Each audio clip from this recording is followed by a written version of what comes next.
Amma hər halda yenə milli kimlik məsələsi saxlanılıb və qalıb. Bu da fakt. Sizi eşidək. Mən burada səslənən bəzi fikirlərə biraz öz münasibətimi bildirmək istəyirəm. Siz adi tamaşaçı kimi danışmışsınız, aktyorsunuz. Aktyor kimi. Bəli, buyurun.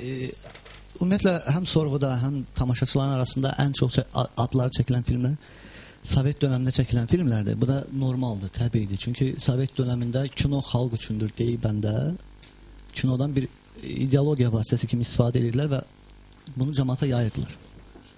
Yəni o vaxt cəmi bir kanal var idi, kino teatrlar var idi, heç bir kanal yox idi. Bir filmi hər hansı bir aktyor axşam yatırdı, səhər məşhur idi. Səhər artıq məşhur idi. Amma bugün də bir kanal deyil, çoxlu kanalda yenə də həmin filmlərə baxırlar. Bizdə 300 kanal var. Bəli.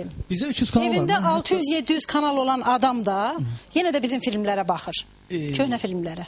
Köhnə filmlərə. Yəni məsələ bir yadına salır. Nostalji hissləri yadına salır. Təkcə uşaqlıq deyil.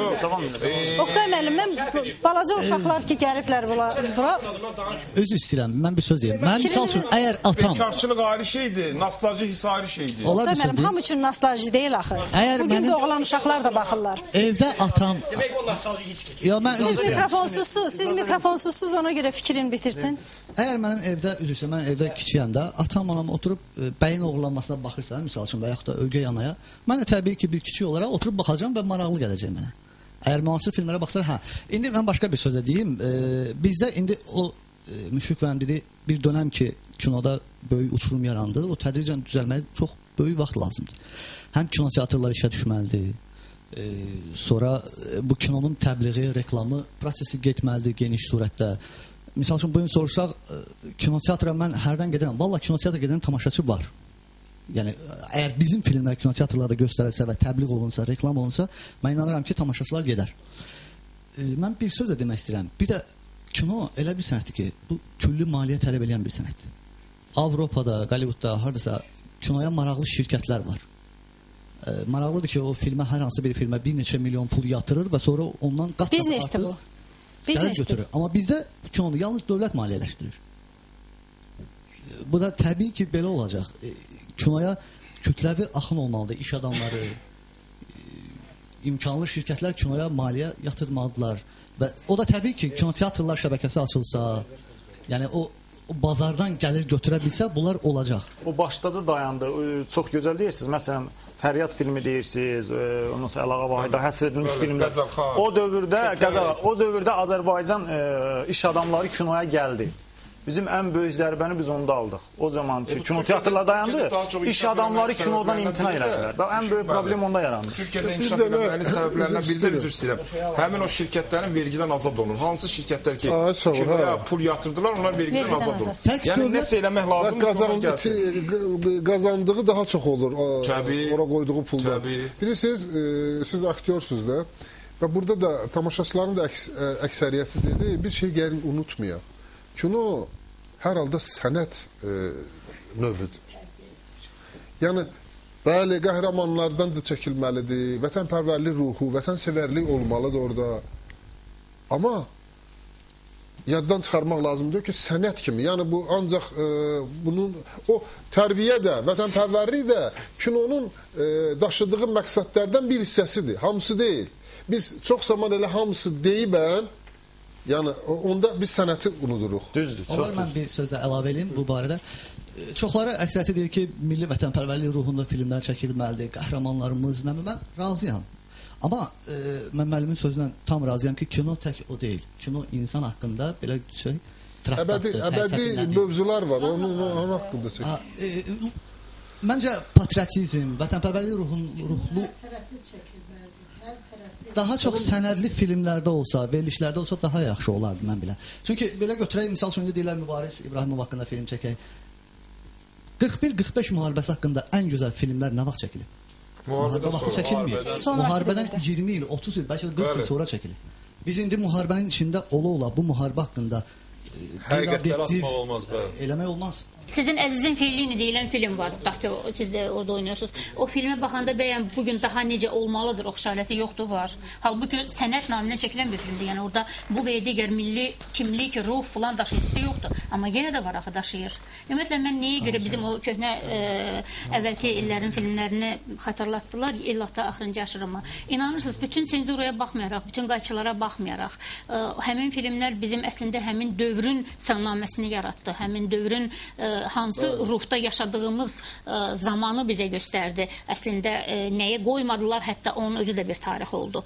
Əgər təbii ki, biz o tarixi yaşaya bilsək və ibrət dərsi ala bilsək. Məsələn, xanım, mən bir dənə bu milli patriotik mövzularla bağlı, mənim əskərliyim deməli, atəşkəs dövründə Ağdamda keçib və orada döyüş keçmiş əskərlər var idi. Mən onlarla söhbət edir və tam sizə dəqiqliklə deyə bilərəm ki, heç bir Qarabağ qazisi, heç bir şəhidlər haqqında 100% dəqiqliklə deyə bilərəm, sağlığında özləri haqqında film görmək üçün bu qəhrəmanlıqları eləmir. Onlar kinoya gəlib, yaxşı kinoya baxmaq istəyirdilər və belə bir fakt var, 2-ci Dünya Müharibəsinin iştirakçıları gəlib 2-ci Dünya Müharibəsi haqqında sərt həqiqəti göstərən filmləri görəndə rejissorları tənqid edirlər. Bu həqiqəti biz həyatda görmüşük, siz bizə sevinç verin, işıq verin və s. və ilə. Ona görə bu urapatriyatsiya mövzusunda mənə gəlir ifrata varmamalıyıq. Bir də gənclər belə bir tez səsləndir ki, gənclər böyük dayağa baxır, olmasın bu 30-dan aşağı, 25-dən yaşdan aşağı gənclərin Azərbaycan filmlərinə baxması məsələsi çox mübahisəlidir. Mənim üçün bu mifdir. İndi burada bir nəfərin oturması... Köhnə filmlərə. Bəli, mən bunu şübhə... Ola bilər ki, müəyyən bir... Burada oturublar da, Əlsən Yox, burada çox az. Yox, azdırsa da var axı. Mikrofonu verin. Yox, bunları biz seçib çağırın. Neçə oğlunuz var sizin? Siz mikrofon... 2 oğlunuz, 8 milyon əhali var. Siz mikrofonsuz danışırsınız. İşləyirəm, söhbət edirəm o insanlar. Niyə görə kölgə çalırsınız o sənət əsərlərinin üzərində? Siz küçəyə çıxmırsınız. Görürsünüz gənclər necə sənət əsərləri ilə bir şey yoxdur. Necə geyinir onlar? Dəqiqə baxıb geyinirlər. Yox, bir dəqiqə siz mənə mikrofonu verin. Gənclər buradadır da, soruşaq. Xahiş edirəm sizdən, xahiş edirəm. Gəlin mən fikrimi tamamlayım. Yox, siz dediniz, mən də münasibət öyrəndim və o gəncləri də mən... Deməli, söhbət filmlər yaxşı filmdir. Amma gənc nəsil, 20-25 yaşlı Azərbaycan nəsli bu mənəviyyata eroziya uğramış, kökünü itirmiş kütlədir. Onun şübhəsi yoxdur. Bir mənalı şəkildə deyə bilməzsiniz. Bu mənim fikrimdir. Gəlin sosioloji sorğu keçirək. Ən rahat izahı bu oldu. Əfqan Səfərli Sağlam Düşüncə Gənclər Təşkilatı. Mən burada bir neçə mövzuya toxunmaq istəyirəm. Yox, xahiş edirəm o məsələyə münasibət bildirin. Əlisə müəllim deyir ki, bir mənalı şəkildə Azərbaycan gəncləri o filmlərə baxmırlar. Ola bilər sizə görə. Amma mən bugünkü gündə Sağlam Düşüncə Gənclər Təşkilatında 45 nəfər üzvü var və həmin o üzvlərin 45 o Sumqayıtda olan bir təşkilatdır, belə deyim. Həmin üzvlərin adından da deyə bilərəm ki, bugünkü gündə hamısı Azərbaycan filmlərinə baxırlar və çox da istəyirlər. Bugünkü gündə müasir Azərbaycan filmlərindən burada rejissorları tənqid elədilər. Çox gözəl filmimiz Bəxt Düzüyü filmi. Müasir dövrdə çəkilmiş bir filmdir. 20-ci əsrdə çəkilib. 20-ci əsrdə. Bəxt Düzüyü filmi. Bəli, bəli. Yəqin 10 ildən çox keçmiş olar. 20-ci əsr. Bu 90-cı ildən sonra çəkilən filmlər içərisindədir o film. Və bugünkü gündə ona da mən bir gündə 5 dəfə versələr ona baxaram. Otel otağı filmi var. Otel otağı, Rasim Ocağın otel otağı filmi. Maraqlı gəlir, baxır Oqtay müəllim. Maraqlı gəlir, baxır. Ay məsələn, xanım, gündə 5 dəfə bir filmə baxmaq. Ona maraqlı gəlir. Söz gəlişi deyir, ona maraqlı gəlir, baxır. Otel otağı filmi var, müasir filmlər içərisində. O filmə də mən çox baxmışam və mənə çox xoş gəlib o film. Orada Otel otağı, Rasim Ocağoğlu'nun müasir filmlərdən var, niyə də yoxdur.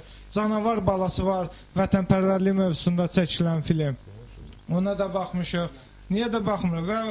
Yox, ümumiyyətlə Əlisə müəllimin dediyində bir həqiqət var ki, gənclərin başqa maraqları var, başqa beyinləri var. Onu danmaq olmaz. Təşkil edə bilərlər. Amma mənim etirazım ona oldu ki, bütövlükdə Azərbaycan gəncliyi haqqında o cür deyə bilmərik. 80% çox ola bilər. Amma mif deyil. Mən də Azərbaycanda yaşayıram. Siz mikrofonu mənə verin, zəhmət olmasa. Neçə yaşın var sənin? Biz bitiririk, çox qısa vaxtımız qalır. Neçə yaşın var? 7 yaşım var. 7 yaşın var. Hansı Azərbaycan filmlərinə baxırsan? Xahiş edirəm, bitiririk. Arşın Malala, Sehirli Xalat, Bir Qalan Sirli, Yuxu, olmasın, bu olsun. Maraqlı gəlir sənə? Bəli. Sizi də eşidək, bir də piratçılıq məsələsinə toxunaq bitirək. Hələ mən tanıdığım, artıq çoxdan rəhmətə gedən qoca tanınmış aktyorlarımızın arasında bu günə qədər monospektakl oynayan olmayıb. Mənim oğlum Bakıda 2 dənə monospektakl oynamaqla o Azərbaycanın teatr tarixinə daxil olmuş. Bax, danışıram, tüklərim biz durur. Və çox danışarım, ancaq istəmirəm. Artıq bugün mənim oğlum Moskvada özü getmir. Moskvada Azərbaycanı, Rusiyada Azərbaycanı təmsil edir. Həmən Rustam İbragimbekov, Allah ondan razı olsun, ona orada əmi qayğısı göstərir. Bu məni bir ana kimi fərəhləndirir və mən özüm də ilin axırında... Niyə deyirsiniz burada? Bunu ben niyə deyirəm? Bəs niyə ona qiymət verilmir? Qiymət verilmədi, onu deyirsiniz. Bəs onlara əgər rejissor yaxşıdırsa qiymət verilir, aktyor yaxşıdırsa niyə bəs qiymət verilmir? Biz gərək özümüzü kənarda təsdiq edək ki, bizim kim olduğumuzu burada bilsinlər. O bura gəl, on добился всех больших успехов. Aydındır, Ermina xanım. Mikrofonu verin zəhmət olmasa. Söhbət müasir dövrdən, müasir dövrün kinona gedirsə, müasir dövrün çətinlikləri də çoxdur. Müasir dövrün insanları var. Geçmiş dövründə insanları indi geçmiş kinolara baxanda atalar, oğullar eyni kinoya, eyni səviyyədə baxırdılar. Amma indi müxtəliflik də var. Atanın xoşuna gələn film görsə müasir insanın dövr dəyişib. Tamam, münasibət dəyişib. Ona görə də çətinliklər var. Özdə bəyək qeyd elədikləri kimi müasir dövrdə olan hadisələri o dəqiqələ yerinə yetirib onu çatdırmaq da, yəni axı müasir dövrün insanları da müasir fikirdə deyirlər. Biz dəyişir, cəmiyyət dəyişirdir. Bizim cəmaatımız hamısı heç o müasir dövrün o içərisində hələ yaşamırlar. İçərisində o qədər də deyirlər də. İndi tək-tük məsələ damarını tutub gedir. İndi rejissorun əsas savadlı olmağından başqa rejissorun məharəti ondadır ki, indiki dövrün tamaşasını zövqün duya bilər. Çətinlik oradadır ki, onu zövqü müasir dövrün mesela kinoya indi deyirlər ki, dövlət pulu bırakmaq falan. Dövlət pulu. Zövqünü duymaq lazımdır, zövqünü formalaşdırmaq. Oktay, biz sənin həmişəki mübahisəmizə gəlib. Mən üzr istəyirəm. Zövqün formalaşdırmaq üçün. Zövqün formalaşdırmaq başqa şeydir. Mən formalaşdırmaqdan deyirəm. Tutun sonra formalaşdırın. Mən formalaşdırmaqdan demirəm söhbəti. Hamını biz tərbiyə formalaşdırmaq üçün elə sovet lazımdır, ideoloji lazımdır sizə. İdeoloji sahədə iş aparmaq lazımdır. Başa düşdük biz. Nəysə, başa düşdük. Yəni deyirəm ki, rejissorun da çətinliyi o yaxşı rejissorlarımız da var, yaxşı çəkilişlərimiz də var. İndi keçmişdə çəkilən kinomuzda indiki kimidir, indi nə var? Çox şey hasatdır. İndi bir tüslü yaradılar, məsələn, o vaxtlar və məsələn, mən misal çəkirəm, mən Anar müəllimin çəkdiyi Üzeyir Hacıyev, uzun ömrün akordları. O kinoda elə mən də çəkibdi. Amma kino çəkilişində müəyyən şeyləri orada gözümüzə nə qədər çəkinlik varmış. O vaxtı salırlar samavarın içinə, nə bilim, o tüstü verəni, ətrafı tüstü bürüyürdü ki, da hər yer düşməsin də. Amma indi Allah'a şükür oturduğumuz yerə səhnənin içində onu yarada bilirlər. O dövrün çətinlikləri də çoxudur. İndi rejissorlar, məsələ, hansı rejissor zamanın nəfsi tuta bilirsə, o yaxşı kino yarada bilir. Mən tamaşaçı ilə razıyam və mən onu da demək istəyirəm ki, siz çox düzgün deyirsiniz. Bugün bizim kino, yəni söhbət seriallardan və kinodan gedir. Tamaşaçıdan uzaqlaşdıqca Türkiyə və Amerika filmləri bizim tamaşaçıları aparacaq. Və son olaraq sonuncu dəqiqələrimizdə piratçılıq nə dərəcədə böyük problemdir? Buna bir balaca toxunun. Mənə gəlir ki, bu elə bir dayaq nöqtəsi deyirlər. O piratçılıqla mübarizə elə bir dayaq nöqtəsidir ki, bütün Azərbaycan kinosunun problemləri bazar yolu ilə həll oluna bilər. Bizim telekanalların bu piratçılığa yer verməsi. Ondan başqa biz indi Dəzmən dəfələr dedi, bu kinoteatrla olmaması və kinoteatr bazarının olmaması. Bəli, kinoteatr bazarı yoxdur.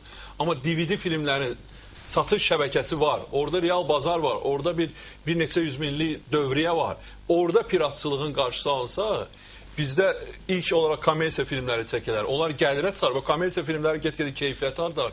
Lirik filmlərə gələrik, melodramaya gələrik, dramalara gələrik. Bu çox dəhşətli, yəni biz o qədər dəhşətli problem ki, bu artıq hərbi mübarizə aparmaq lazım. Yəni bunlar artıq Daxili İşlər Nazirinin cinayətkarlıqla mübarizə idarəsi bu ilə məşğul. Bu o qədər vacib bir şeydir. Yəni onun qarşısı alınsa, telekanalların Azərbaycan kinosuna ehtiyacı olacaq. Və onlar məcbur olacaq ki, Azərbaycan filmlərini sifariş etsinlər. Çəkilmiş Azərbaycan filmlərini alsınlar və efirə versinlər. Bu çox Müşfiq müəllim bu sahədə çox yüksək səviyyədə. 1998-ci ildə Müşfiq müəllim məhz Daxili İşlər Nazirliyi ilə o işi gördü. Görür, amma hələlik nəticələr kifayət qədər deyil. Biz gördük. Bir filmi də. Aydındır. Bir film. Təşəkkür edirik sizin hər birinizə və bir cümlə xahiş edirəm. Hər bir kino işçisi, hər bir sənətkar, televiziya işçisi xalqın taleyi üçün böyük məsuliyyət daşıyır. Və bu məsuliyyət həm Tanrı tərəfindən verilir, həm də ki sənət tərəfindən. Onun üçün biz kino çəkəndə də, kino haqqında da danışanda da fikirləşməliyik ki, bu insanların taleyi üçün böyük əhəmiyyət kəsb edir. Onun üçün çalışmalıyıq ki, elədiyimiz, çəkdiyimiz filmlər, dediyimiz sözlər xalqın taleyində mənfi əks-səda yaratmasın. Təşəkkür edirik və tamaşaçıların nəzərinə çatdırırıq ki, İctimai Televiziyanın efirində ortaq məxrəc idi və biz bugün Azərbaycan kinosundan, müasir Azərbaycan kinosundan danışdıq. Azərbaycan kinosu, rejissorlar, aktyorlar və digər yaradıcı heyət, eyni zamanda tamaşaçının münasibəti. Bax, bunun mənzərəsini cızmağa çalışdıq. Görüşənə qədər.